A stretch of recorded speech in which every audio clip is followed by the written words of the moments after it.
هەندێک خەڵک هەیە تعلیقی ئەومان لێداڵێ ئەی دەستگا حکومیەکان بابەتێترە.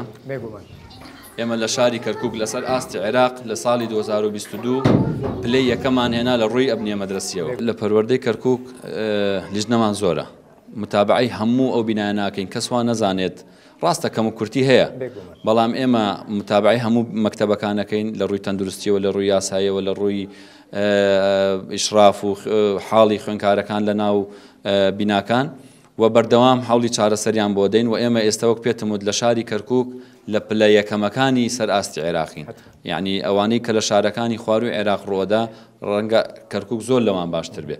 بەڵام ئێمە بۆ زیاتر فۆکس ئەخەینە سەر دەستگا ئەهلیەکان. یەکەم ڕێنمایی وەزارەتی پەروەردەی لەسەرە، ئەم لیژنەیە بەپێی ئەمرێکی وەزاری دروست کراوە.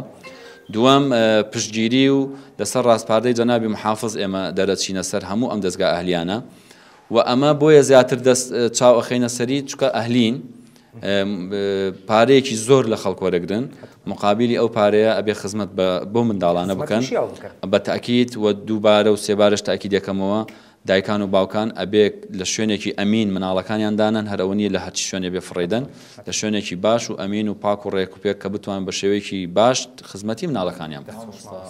ئێمە ئەبێ بڵین دەستگا ئەهلیەکان ئەوانەی کە ئیجازەیان نییە، بەڵێ ئەوانەی کە ئیجازەیان نییە، ئەوانەی کە ئیجازەیان نییە بە تەبیعی ئاوا بێ حاڵیان، ئەوەی کە ئیجازەیە غەیری ئەم شتانە بینن لێ.